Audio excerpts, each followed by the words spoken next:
Well, good morning and welcome to the conference, and welcome to your incredible commitment to the plight of what is happening to your peers in many of the conflict zones around the world.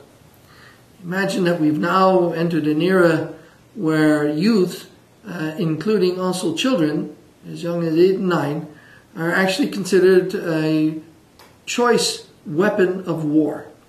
And how is that evolving in the international community, in as much as how are we stopping it, and how is it possible that we're permitting these conflicts to continue to evolve with the extensive recruitment of your peers to do some of the most horrific deeds in these civil wars in imploding nations and failing states.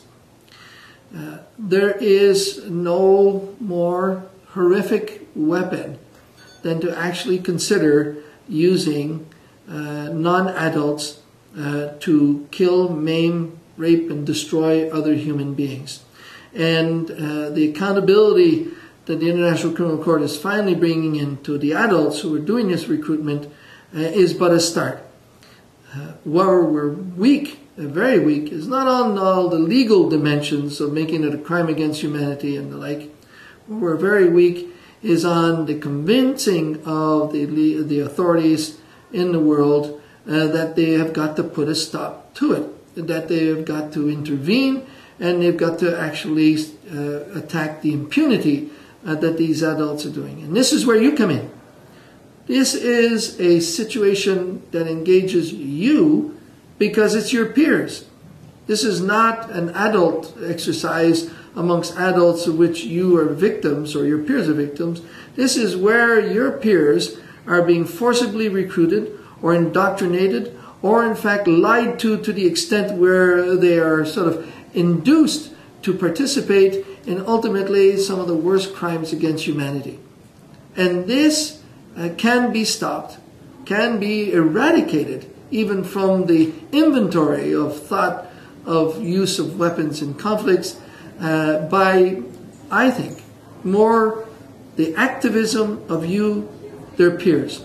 You have more to lose, you have more to gain, and you have much more, I think, a sense of that responsibility to your peers by, in fact, engaging actively in influencing public opinion, policies, deciding those who decide, by actively going and raising the mantra of the fact that adults have gone so low in their disrespect for humanity that they're prepared to use youths and children to fight their wars.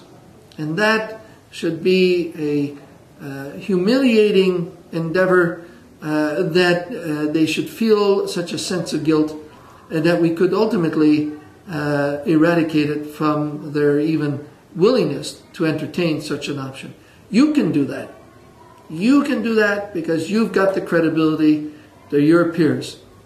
And so I can only encourage you to be activists, to join organizations, NGOs, and institutions that are working at trying to eradicate it, like the Child Soldier Initiative working out of Dalhousie, which I'm involved with, and other similar structures and NGOs who are engaged, like War Child and Free the Children and so on.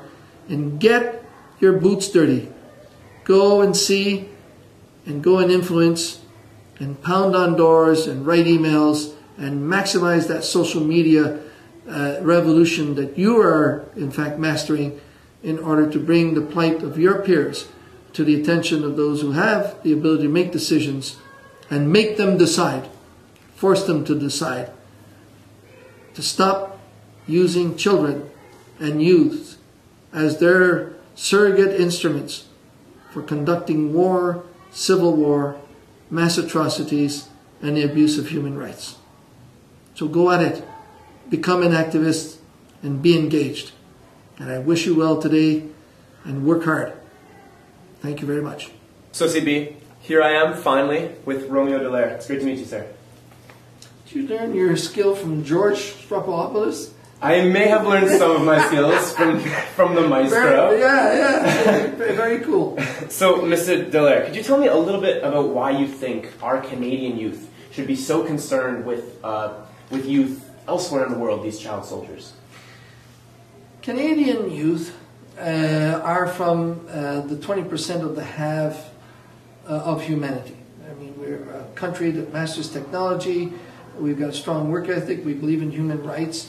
And we have no colonial past, except that we have still failed miserably with our Aboriginal people, and I hope we will resolve that.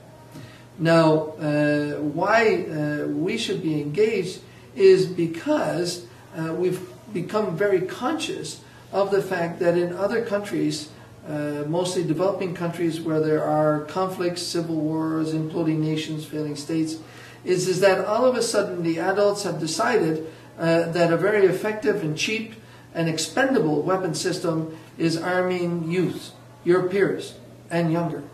And that is a crime against humanity, but it's a crime against you. It's a crime against you and the future by setting up these children as instruments of war that ultimately will make it more difficult for those nations to go through reconciliation and rebuild. And the second reason is you guys have got incredible capabilities. Sure. I mean, you master the social networks, you've got and can find resources to actually go and see what's happening there and bring back that information. And you can also educate, you can become activists, you can influence others in order to be engaged. So what exactly was it, I mean, obviously this is such a huge issue, but what was it that sparked, what incited you to return to Rwanda 10 years after the genocide? Well, I was invited by the government, that's one thing, but, sure. but I went back as an attempt to sort of reconnect with my soul that I had left there on those hills during that horrible genocide. And so reestablishing that human link with my spiritual side was very important. And in so doing, discovered that how the country was resilient and how people were trying to move with that experience into a future that might provide them with hope and with serenity. And so it was very worthy of them to invite me back and then to be so expressive in their willingness to see a positive future. Sure. And that willingness, was that sort of part of what drove you to create Zero Force, your organization? And could you tell us a little bit about Zero Force? Yeah, Zero Force comes out of the three pillars of the Roméo Dallaire Child Soldier Initiative. Sure. And the Child Soldier Initiative was created with an ultimate aim of eradicating from the face of the earth even the thought that one day we would use children, or continue to use children, recruit children to be weapons of war, primary weapons of war. Absolutely. By army and so on. So that's the aim of that. And so there's a training pillar where we're training military, we're training police, we're going through education systems in schools. We're doing that right now in Sierra Leone.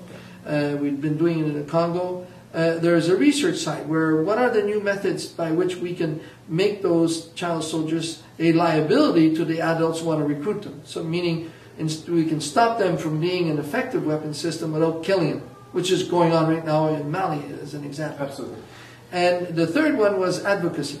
How are we going to influence our own people to get engaged and to bring the strength of the revolution of communications plus the ability to influence policy and public opinion.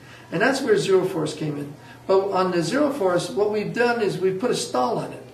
Because what we wanted to do is get more depth on exactly how we're handling the problem in the field. So I now have most of my people, although working at a Dalhousie University, are spending a lot of their time in the Congo, South Sudan, Central African Republics, right now Sierra Leone, Rwanda, Burundi, and we're garnering much more hard data that will help us then to focus the advocacy and then bring the information. That's right, and bring that sort of sense of purpose and influence and data that you would need to do an advocacy exercise like Zero Force. Sure. And so Zero Force, when we launched it, was testing the waters.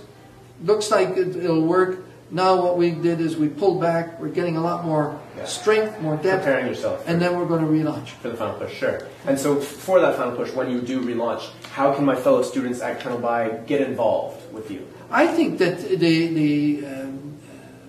what they can do right now, in fact, is go on the web and on the systems and watch and just keep your ear attuned to child soldiers.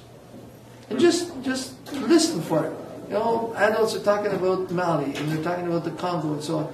And just pick it up and realize that your peers are out there fighting and killing and being abducted from their schools and drugged up. The girls are being raped and used as sex slaves and bushwives, and they're committing crimes for which they are totally being indoctrinated and drugged up to do under duress. And just listen in and pick it up. And realize to what extent get the knowledge. That's right. To what extent they're being used and abused, and get pissed off about it. Sure. And get that spark. And that's right. And part of it is going to countries that have been through these traumas and meeting up with them. Even in your own school, look at many of the kids that have come from other countries. Ask them if they've been child soldiers. After their parents may have been, and what it meant, or facing child soldiers and what that meant. And just create a dialogue with those kids that come from other countries. Sure. So there's your plea, Colonel By. It's all about getting involved. That was Roméo Dallaire, Senator, Lieutenant General, hero of the True North, strong and free. Thank you very much, sir. That's kind of nice. All the best. All right. Thank you very much. Good man. Would you be willing to take a couple of still shots of? You want to be? Well, you know. She's so excited. No, I think that's good. I think that's great. Are you keeping all that stuff on file? Yes, I will have all